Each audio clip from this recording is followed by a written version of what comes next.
पिछले के वीडियो में हमने झारखंड का जो इतिहास था, झारखंड का इतिहास को कवर किया, जिसमें हमने विभिन्न स्रोतों में झारखंड का जो नाम मेंशन था उनको जाना, प्राचीन इतिहास जाना, मध्यकालीन इतिहास, फिर आधुनिक इतिहास और भी तरह तरह की चीज़ें को पढ़ा और लास्टली हमने झारखंड का जो निर्माण आंदोलन था उसको कवर किया। अब हम लोग झारखंड की जो भूगोल है उसकी ओर रुख करते हैं। झारखंड के भूगोल में सबसे पहले हम लोग झारखंड का जो जलवायु है उसकी चर्चा करेंगे। तो आज हम लोग इस वीडियो में इसी जलवायु, झारखंड का जलवायु है उसको पढ़ेंगे। तो जलवायु पढ़ने से पहले हम लोग कुछ जो शब्द है, कुछ टर्म्स है, उससे थोड़ा सा रूबरू हो जाते हैं। कौन कौन सा टर्म है, जैसे कि पहला जो है मौसम, मौसम क्या होता है। दूसरा टर्म है जो है वो है जलवायु, और तीसरा टर्म है ऋतु। ये तीन टर्म से हम लोग को थोड़ा सा जानते हैं ये क्या है। तो मौसम क्या होता है, कोई भी जगह का जो वायुमंडल होते हैं उसका स्थिति छोटे समय के लिए मौसम कहलाता है। एक बार फिर से दोहराता हूँ, छोटे समय अंतराल के दौरान किसी क्षेत्र के वायुमंडल की स्थिति को हम लोग क्या कहते हैं, मौसम कहते हैं। जलवायु क्या है, उसी का थोड़ा सा बड़ा हो जाएगा। तो क्या हो जाएगा कि वायुमंडल की दीर्घकालिक यानी कि 35 वर्ष से अधिक की अवस्थिति को जलवायु कहते हैं। ठीक है, जैसे कि आज का दिन हो गया, मान लीजिए बृहस्पतिवार है या शुक्रवार है या शनिवार है, तो कोई दिन हो गया, उस दिन मेरे जो क्षेत्र है वहाँ का जो तापमान जो होगा, औसत तापमान और औसत जो आर्द्रता, वो उस मेरे क्षेत्र की मौसम को परिभाषित करेगा। ठीक है, आज का मान लीजिए रविवार है, आज रविवार को मान लीजिए सुबह में मान लीजिए 2 डिग्री था और शाम में 10 डिग्री हुआ, तो औसत जो निकला वो हो गया 6 डिग्री। तो मेरे क्षेत्र का जो मौसम क्या हो गया, वो 6 डिग्री जो तापमान वाला मौसम हो गया। ठीक है, आर्द्रता वगैरह भी इसमें जोड़ा जाता है, तो समझाने के लिए मैं उदाहरण लिया। अब जलवायु क्या हो गया, बड़े समय अंतराल के लिए 35 साल या उससे अधिक समय अंतराल के लिए किसी विशेष क्षेत्र में जो वायुमंडल का जो स्थिति होता है उसी को हम लोग जलवायु कहते हैं। ऋतु क्या हो गया, 3 महीने 4 महीने का जो स्थिति में वायुमंडल का स्थिति जो होता है, जो बदलाव होता है, उसको हम लोग ऋतु कहते हैं। ठीक है, मौसम में हम लोग जो है वो तापमान वगैरह देखते हैं। जलवायु में कटिबंधीय, उष्णकटिबंधीय, ब्रिटिश, इस तरह के अल्पाइन, इस तरह के जो जलवायु होते हैं उसको पढ़ते हैं। ऋतु में हम लोग सर्दी, गर्मी, बरसात का अध्ययन करते हैं। चलिए, तो इस वीडियो में हम लोग जो जलवायु है उसको अध्ययन करेंगे, जलवायु का अध्ययन करेंगे। तो चलिए शुरू करते हैं। झारखंड का जो जलवायु है वो कैसा है, अगर एक लाइन में पूछे तो आपको अगर बताना हो तो क्या बताना है कि झारखंड का जलवायु जो है वो उष्णकटिबंधीय मानसूनी जलवायु है। कैसा है, उष्णकटिबंधीय मानसूनी जलवायु, उष्णकटिबंधीय मानसूनी जलवायु। अब यहाँ एक टर्म आता है उष्णकटिबंधीय मानसून, क्या है देखिए। उष्णकटिबंधीय मानसून को समझते हैं हम लोग। ये अपना पृथ्वी है, इसके बीचों बीच हमने विषुवत रेखा नाम का रेखा, काल्पनिक रेखा 0 डिग्री से गुजारा। इसके ऊपर हमने 23.5 डिग्री, 23.5 डिग्री नॉर्थ में हमने का नाम दिया कर्क रेखा, इंग्लिश में बोले तो ट्रॉपिक ऑफ कैंसर। उसी के नीचे विषुवत रेखा के नीचे हमने मकर रेखा गुजारा, इंग्लिश से बोले तो ट्रॉपिक ऑफ कैप्रिकॉर्न, 23.5 डिग्री में ही। ऊपर में यहाँ पर 90 डिग्री पे उत्तरी ध्रुव है और यहाँ पर दक्षिणी ध्रुव है। यह है आपका सूर्य, सूर्य से किरणें आती है, पड़ती है धरती पे। सूर्य की किरणें जो है वो विषुवत रेखा के पास डायरेक्टली, प्रत्यक्ष रूप में पड़ती है और पड़ती रहती है। इस वजह से विषुवत रेखा के आसपास का क्षेत्र जो होता है वो काफ़ी गर्म होता है, काफ़ी गर्म होता है, और बरसात, पानियाँ भी बहुत पड़ती है। ठीक है, क्योंकि दिन भर वाष्पीकरण जो होता है, इवापोरेशन होने के बाद वायुमंडल में बादल का निर्माण होता है, बादल से फिर पानी कंडेंस होकर बरस के गिर जाती है। तो ये साइकिल चलता रहता है, और जो कटिबंधीय क्षेत्र है विषुवत रेखा के आसपास, इस वजह से कटिबंधीय क्षेत्र यानी कि उस विषुवत रेखा के आसपास का क्षेत्र के लोग थोड़ा काले होते हैं और वहाँ पर जंगलों की भरमार पाई जाती है। ठीक है, तो कटिबंधीय के ये जो क्षेत्र हो गया, यहाँ पर जलवायु पाया जाता है, उसको कटिबंधीय जलवायु कहते हैं। और कर्क रेखा के आसपास जो जलवायु बनता है, जो कि विषुवत रेखा की तुलना में कम गर्म, ठीक है, कम गर्म होता है, इस वजह से इसको क्या बोलते हैं, उष्णकटिबंधीय जलवायु बोलते हैं। और इसके ऊपर जो हो गया शीत जलवायु और बीच में शीतोष्ण जलवायु। तो हम लोग को उष्णकटिबंधीय जानना था। तो ये जो कर्क रेखा के पास वाला क्षेत्र में, मकर रेखा के आसपास क्षेत्र में जलवायु बनता है उसको हम लोग उष्णकटिबंधीय जलवायु कहते हैं। अब आते हैं मानसूनी क्या होता है। तो झारखंड जो है ये भारत के जो पूर्वी क्षेत्र है वहाँ पर पूर्वी क्षेत्र में स्थित है। तो पूर्वी क्षेत्र में स्थित होने की वजह से भारत जो है वो भारत खुद जो है मानसूनी हवाओं के रास्ते, मतलब मानसूनी हवाओं के क्षेत्र में यह अवस्थित है। मानसूनी हवाओं का जो क्षेत्र है बंगाली खाड़ी से होकर भारत में जो मानसून आता है, तो इसके क्षेत्र में झारखंड भी आता है, मानसूनी हवाओं के क्षेत्र में आता है। इस वजह से इसका जलवायु क्या हो गया, उष्णकटिबंधीय मानसूनी जलवायु हो गया। ये सब चीज़ें जो मैं बता रहा हूँ, मानसूनी उष्णकटिबंधीय, इसको पूरी तरह से डिटेल में हम पढ़ेंगे जब भारत का इतिहास, भारत का जब भूगोल पढ़ेंगे ना, तो भारत के भूगोल में हर चीज़ों को मैं बारीकी से बताऊंगा। यहाँ पर अगर बारीकी से बताना शुरू करूँ सारा टर्म तो वीडियो काफ़ी लंबा हो जाएगा, जो आप लोगों को खराब लगेगा। इसीलिए मैं जो पॉइंट है उसको शॉर्ट करके जो मेन मुद्दे पर आता हूँ। अब देखिए क्या है, झारखंड का जलवायु है वो किस चीज़ पर निर्भर करता है। कुछ कुछ कारक है जिन पे पर्टिकुलर हर जगह का जो जलवायु वो निर्भर करता है। झारखंड का जलवायु के जो नियंत्रक कारक है, यानी कि जो प्रभावित करने वाले कारक क्या क्या है, अक्षांश यानी क्या हो गया, लैटिट्यूड ऊंचाई, मतलब एल्टीट्यूड हाइट, और समुद्र से दूरी यानी डिस्टेंस फ्रॉम द सी, और पश्चिमी विक्षोभ यानी कि वेस्टर्न डिस्टर्बेंसेस। ये 4 फैक्टर्स हैं जो झारखंड का जो जलवायु है यानी क्लाइमेट है उसको प्रभावित करता है। तो चलिए सभी पर्टिकुलर जो फैक्टर्स है, पर्टिकुलर जो कारक है, सबको हम लोग बारीकी से एक एक करके जानेंगे क्या है क्या नहीं। सबसे पहले अक्षांश। तो झारखंड जो जगह है, झारखंड जो क्षेत्र है, राज्य है, उसकी अवस्थिति क्या है, ये मान लीजिए भारत है। भारत के यहाँ पर से एक रेखा गुजरती है। कौन सी रेखा गुजरती है, कर्क रेखा या मकर रेखा, कर्क रेखा यानी ट्रॉपिक ऑफ कैंसर गुजरती है, जो कि कुछ राज्यों से गुजरती है। उसमें से झारखंड भी एक राज्य आता है। आपको कमेंट में लिख के बताना है कौन कौन से राज्य से, भारत के कौन कौन से राज्य से जो कर्क रेखा गुजरती है, ठीक है, वो आपको कमेंट में लिख के बताना है। अब देखिए झारखंड से भी कर्क रेखा गुजरती है, झारखंड से भी कर्क रेखा गुजरती है। तो झारखंड जो है कर्क रेखा से गुजरती है, इस वजह से यहाँ का जो जलवायु क्या हो गया, उष्णकटिबंधीय जलवायु हो गया। पहले मैंने बताया कर्क रेखा के आसपास का जो क्षेत्र है वहाँ का जलवायु कैसा होगा, उष्णकटिबंधीय जलवायु होगा। इस वजह से जो झारखंड का अक्षांश है, जो विस्तार जो है वो 21 डिग्री से लेकर 26 डिग्री के बीच में होता है, ठीक है। 21 डिग्री से 26 डिग्री के बीच में, यानी 21 डिग्री इस साइड और यहाँ 26 डिग्री, तो 21 डिग्री और 26 डिग्री के बीच में होने की वजह से क्या है, वो जो झारखंड का क्षेत्र है वो उष्णकटिबंधीय जलवायु वाले क्षेत्र में आ जाता है। तो इस प्रकार से अक्षांश से विस्तार जो है वो 21 से 26 डिग्री के बीच में होने की वजह से झारखंड का जलवायु है उष्णकटिबंधीय है, ठीक है। देखिए झारखंड में 2 जिले जैसे गुमला हो गया और रांची हो गया, ये 2 जिले हैं जहाँ पर से जो आपका कर्क रेखा गुजरता है। प्रश्न पूछा जाता है, प्रश्न ये पूछा जाता है, मैं अभी जो बता रहा हूँ उसको ध्यान से सुनना। गुमला और रांची ये जो मुख्यतः 2 जिले हैं, इससे कर्क रेखा गुजरता है। प्रश्न पूछा जाता है झारखंड के कौन से जिले से कर्क रेखा गुजरती है, गुमला और रांची। क्षेत्र की बात करें तो सुनना अभी कौन कौन सा क्षेत्र बोल रहा हूँ, अगर नोट डाउन कर रहे हैं तो नोट डाउन करना, ठीक है। पहला जैसे है नेतरहाट, किस्को, ओरमांझी, गोला, मुरहलसदी, गोपालपुर, पोखन्ना, गोसाइडी, झालबर्दा, पालकुदरी। ये जो मैं जितने भी जगहों के नाम बताया, ये शायद 6-7 जगहों के नाम मैंने बताया, ये सारे जगहों से जो कर्क रेखा है वो झारखंड के से गुजरती है, ठीक है। ओरमांझी जो जगह है, ओरमांझी है वो काफ़ी फेमस है। लोग ओरमांझी जो क्षेत्र है वहाँ पर म्यूजियम भी है, कर्क रेखा म्यूजियम, तो वहाँ पर लोग विजिट भी करते हैं, ठीक है। अब देखिए आगे बढ़ते हैं, अब ऊंचाई पर आते हैं। झारखंड का जो क्षेत्र है क्योंकि पठारी क्षेत्र है, तो पठारी क्षेत्र के होने की वजह से इसकी ऊंचाई भी थोड़ा है। 300 औसत ऊंचाई झारखंड का कितना है, 300 मीटर ऊंचाई है। औसत ऊंचाई इसका 300 मीटर है।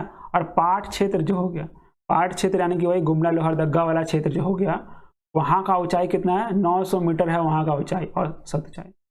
और दूसरी जगह अगर रांची और हजारीबाग के पठार की बात करें तो वहाँ पर 600 मीटर हम लोग को देखने को मिलता है। तो अगर एवरेज की बात करें, कुछ कुछ निचले जगहों पे है, जैसे साहेबगंज पाकुड़ का क्षेत्र हो गया, वहाँ पर ऊंचाई कम है। तो औसत ऊंचाई झारखंड का 300 मीटर है। इस वजह से ऊंचाई थोड़ा होने की वजह से झारखंड में जो होता है ना, ठंडा जो होता है, तापमान थोड़ा सा कम होता है।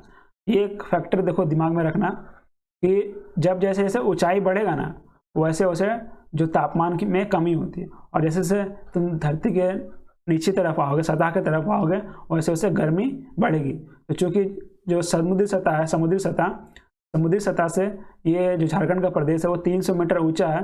तो 300 मीटर ऊंचा होने की वजह से क्या हो गया, थोड़ा सा ठंडी यहाँ पर पड़ती है।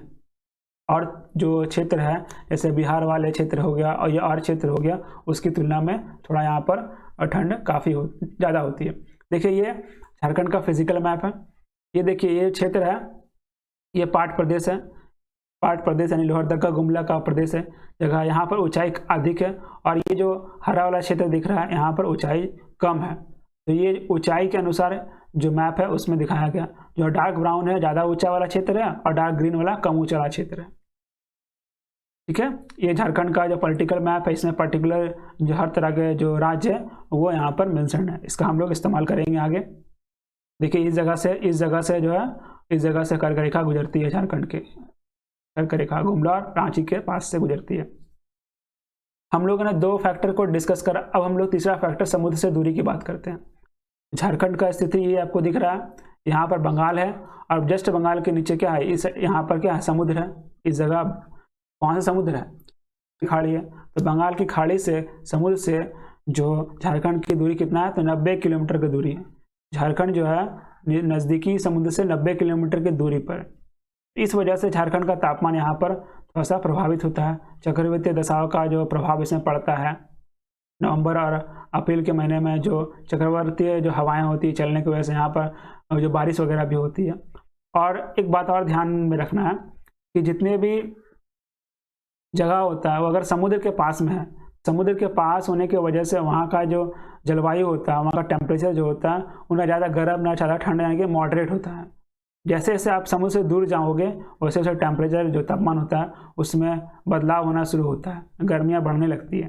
तो जो समुद्र के आसपास होने की वजह से टेम्परेचर जो होता है थोड़ा सा मॉडरेट होता है। तो इस वजह से ये जो प्रभावी कारक है, जो झारखंड जो स्थित है वो 90 किलोमीटर दूर है बंगाल की खाड़ी से। तो ये भी एक फैक्टर है जो प्रभाव डालता है झारखंड के जलवायु में। अब आते हैं पश्चिमी विक्षोभ। तो पश्चिमी विक्षोभ की वजह से भी झारखंड में क्या होता है ना कि जो शीतकाल जो होता है उसमें, और बीच बीच में जो शीतकाल के दौरान जो कि दिसंबर जनवरी के दौरान में क्या होता है, बारिश हो जाती है और तापमान भी जो होता है थोड़ा सा नीचे चला जाता है पश्चिमी विक्षोभ की वजह से। ठीक है, पश्चिमी विक्षोभ की वजह से जो कटिबंधीय चक्रवात आता है उसकी वजह से जो दिसंबर जनवरी के महीने में झारखंड में बारिश होती है। झारखंड में ही क्या पूरी तरह से भारत में पश्चिमी विक्षोभ की वजह से बारिश देखने को मिलता है। तो इस प्रकार से हमने जलवायु को प्रभावित करने वाले कारक हमने जाना। राज्य में जो स्थानीय कारण होने की वजह से भी मौसम में जो वहाँ का जो मौसम है देखने को मिलता है, असमानताएं देखने को मिलती है झारखंड के। तो एक और जहाँ रांची का तापमान जो है 38 डिग्री से कम हो जाता है, वहीं दूसरी ओर जो है पलामू का तापमान जो होता है 45 डिग्री से ऊपर पहुँच जाता है। तो ये एक तरह से क्या कह सकते हैं, असमानता देखने को मिलता है झारखंड के मौसम में। इस प्रकार से मुख्यतः हम लोग जो है ऋतु मौसम कह सकते हैं। ठीक है, ऋतु या मौसम, ज़्यादातर हम लोग क्या करते हैं कि जो मौसम जो होता है उसको ऋतु के साथ लेकर ही चलते हैं। ठीक है, लेकिन ऋतु जो होता है वो 2-3 महीने का लिए होता है। तो हम लोग यहाँ पर ऋतु जो शब्द है वो ज़्यादा बेटर रहेगा। ठीक है, चलिए, तो झारखंड में मुख्यतः कितने प्रकार की ऋतुएं होती है, तो 3 प्रकार की ऋतुएं होती है, यानी मौसम होती है। कौन कौन से? लेकिन मौसम, ऋतु और जलवायु में अंतर है, मैंने अंतर स्पष्ट कर दिया था स्टार्ट में ही लेक्चर में। ठीक है, तो मुख्यतः 3 प्रकार की मौसम होते हैं। कौन कौन सा? ग्रीष्म, वर्षा और शुष्क शीतकाल। झारखंड में 3 तरह के ऋतुएं देखने को मिलता है। कौन कौन सा? ग्रीष्म, वर्षा और शुष्क तो शीतकाल हम लोग को देखने को मिलता है। तो चलिए जानते हैं, सबसे पहले ग्रीष्म काल की बात करते हैं। झारखंड में जो गर्मी का महीना जो होता है, ग्रीष्म काल जो होता है, वो मार्च से शुरू होता है। कौन से महीने से? मार्च से शुरू होता है और ये जून तक चलता है। ठीक है, मार्च से शुरू होता है, जून तक चलता है झारखंड में गर्मी का महीना। जो सूर्य का उत्तरायण होने के साथ साथ ही जब मार्च का महीना आता है उसमें तापमान बढ़ने लगता है। झारखंड में भी जो गर्मी है वो आने लगता है, गर्मी की शुरुआत हो जाती है भारत की जैसे ही। सबसे गर्म जो महीना होता है झारखंड में वो मई में माना जाता है। प्रश्न बनता है झारखंड में सबसे गर्म महीना कौन सा होता है? मई होता है। और इस समय जो है झारखंड के जो राज्य है उसमें बहुत सारी जगहों में तापमान जो होता है वो 40 से ऊपर चला जाता है। और राज्य का सबसे गर्म स्थान प्रश्न पूछा जाता है, नोट डाउन करोगे तो करो लो। सबसे गर्म जो स्थान जो होता है झारखंड का जमशेदपुर है। ठीक है, जमशेदपुर सबसे झारखंड का सबसे गर्म स्थान है। ग्रीष्म काल में क्या होता है ना कि जो उत्तर पूर्वी भाग है, झारखंड के उत्तर पूर्वी भाग जो हो गया, वहां पर क्या होती है, निम्न दाब के कारण पछुआएं हवा बहने शुरू होती है। उत्तर पूर्वी भाग, ये मैप में देख लो थोड़ा सा, ये हो गया उत्तर पूर्वी भाग। ये भाग में क्या होता है, पछुआएं हवाएं बहना शुरू हो जाती है और जिस वजह से क्या होता है, थोड़ा सा यहाँ के क्षेत्र के लोगों को थोड़ा सा राहत मिलता है, ठंडा। हाँ, तो उत्तर पश्चिमी भाग में जो निम्न दाब होने के कारण जो पछुआएं हवा बहती है, उस हवाओं के वजह से क्या होता है ना कि मई महीने में जो होता है एक हल्की फुल्की तड़ित के साथ कि बिजली रात है कि बारिश होने लगती है, बारिश होती है। उस बारिश को हम लोग मैंगो सावर कहते हैं। झारखंड के लोग जो होता है मैंगो सावर कहते हैं। जो मई महीने में जो नॉर्थ वेस्टर जो हो गया, काल वैसाखी के प्रभाव से बारिश होता है, उसको मैंगो सावर भी कहते हैं। और काल वैसाखी मेनली जो इसका लोकल नाम क्या है, काल वैसाखी नाम है, ये हवाएं का काल वैसाखी नाम है। और इस काल वैसाखी बारिश को हम लोग यहाँ पर मैंगो सावर के नाम से जानते हैं।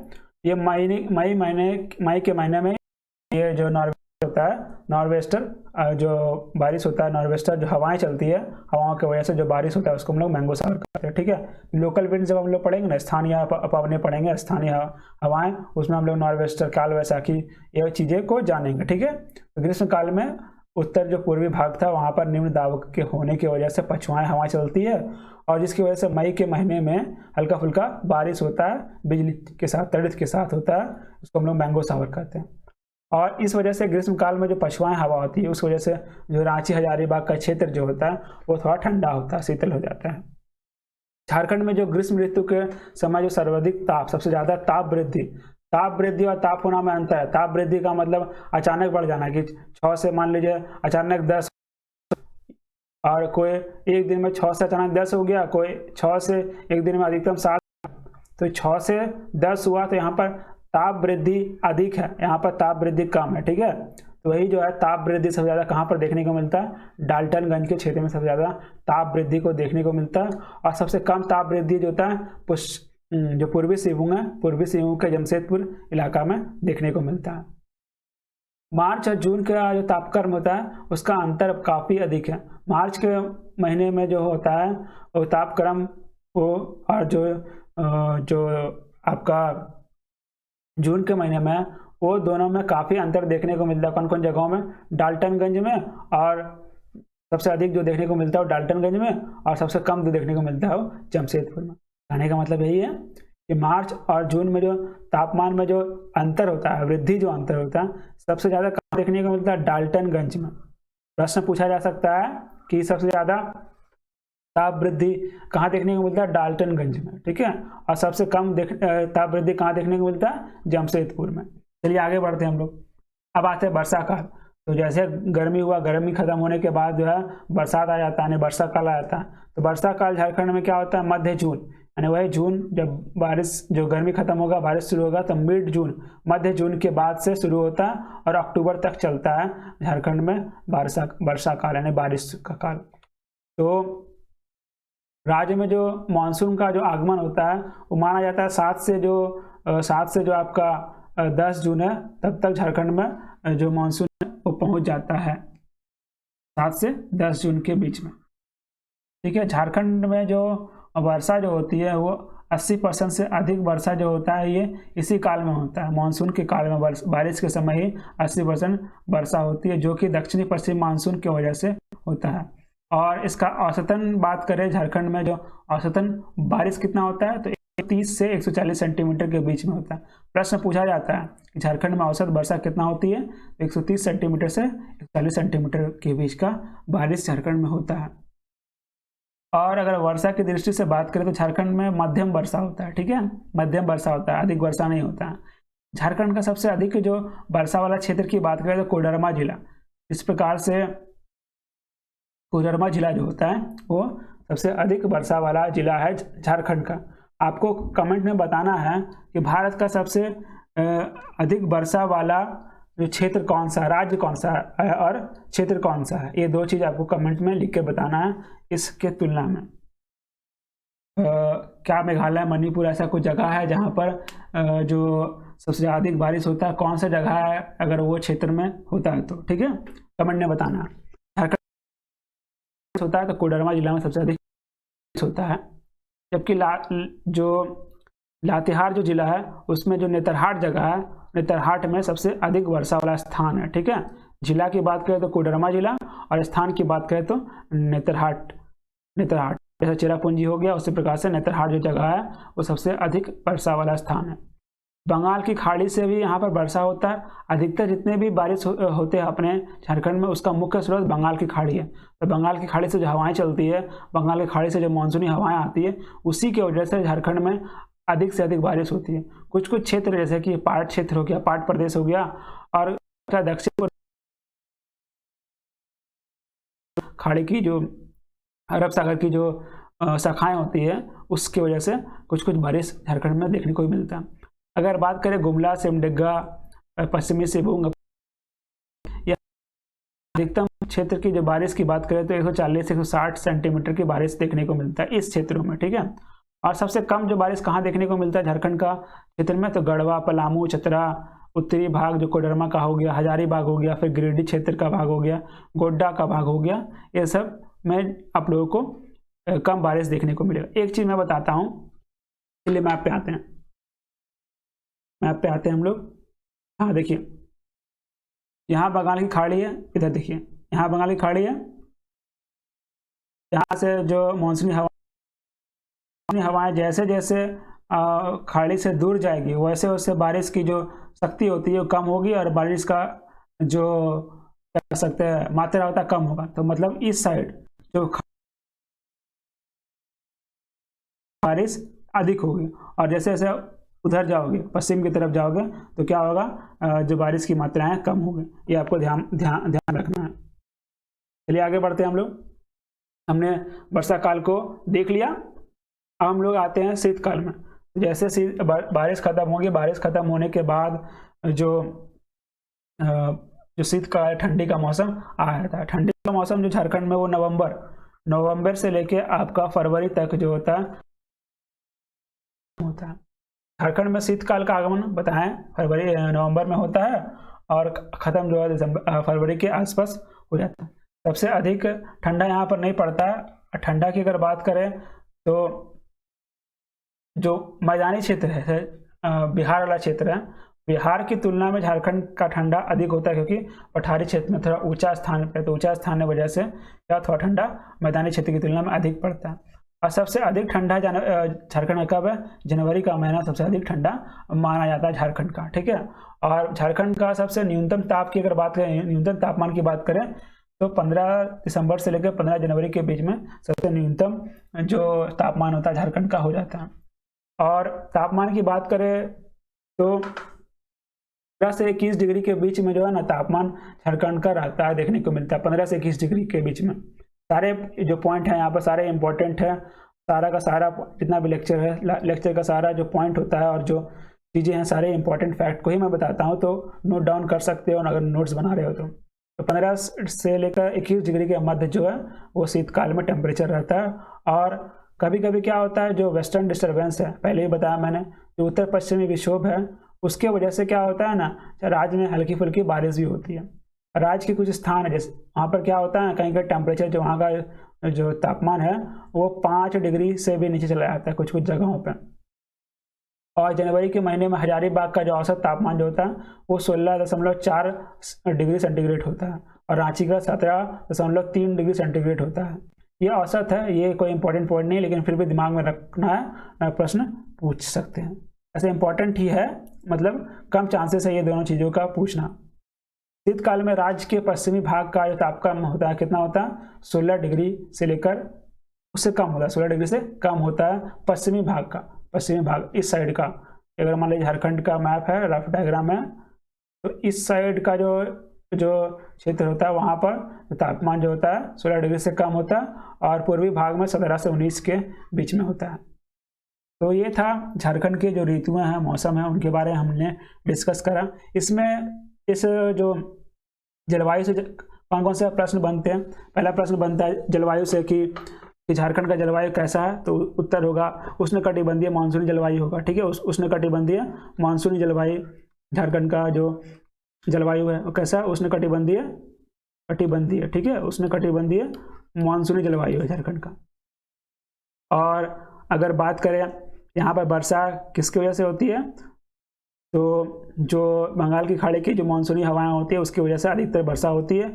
औसत वर्षा कितना होता है झारखंड का, 140 सेंटीमीटर जो है झारखंड का औसत वर्षा है। और बात करें सबसे अधिक गर्म स्थान, तो जमशेदपुर जो है, जमशेदपुर वो जो है, जमशेदपुर जो है, माफ करिएगा, जमशेदपुर, ठीक है, जमशेदपुर जो है सबसे गर्म स्थान है। और जो सबसे सर्वाधिक वर्षा वाला क्षेत्र जो है वो है नेतरहाट, 180 सेंटीमीटर वहाँ पर बारिश होती है। ठीक है, और झारखंड के कौन कौन से जो जिले हैं वहाँ से कर्क रेखा गुजरती है, गुमला और रांची से। ठीक है, और कौन कौन से जगहों से, नेतरहाट, किस्को और मांझी, गोला, मरहूल, सुदी, गोपालपुर, पोखन्ना, गोसाईडीह, झालरबर्दा और पलकुदरी, ये सब जगहों से जो कर्क रेखा गुजरती है।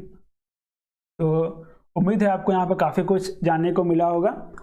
अगर इसके अलावा चैप्टर से और इसके अलावा कोई भी अगर आपको डाउट है तो कमेंट में लिख के जरूर से जरूर बताओ, आंसर करने की कोशिश करो। जो प्रश्न मैं पूछता हूँ वो सारे प्रश्न जो पूछता हूँ वो सभी इंपॉर्टेंट प्रश्न होते हैं जो कि परीक्षा में पूछे जाते हैं। अगर आप मुझसे जुड़ना चाहते हैं तो इंस्टाग्राम के इस आईडी में फॉलो करें, ट्विटर पे इस आईडी में फॉलो करें और टेलीग्राम के इस लिंक से जरूर जुड़े, क्योंकि यहाँ पर वीडियोज़ के लिंक, पीडीएफ्स और डॉक्यूमेंट डालता हूँ जो आपके परीक्षा की तैयारी को बेहतर बनाएंगे और आपके जो झारखंड से या फिर स्टेट लेवल के पीसीएस हो गया उसमें आपको एक सीट जो है वो दिलाने में मैं मदद करूँगा। धन्यवाद, हैव अ नाइस डे, जय हिंद।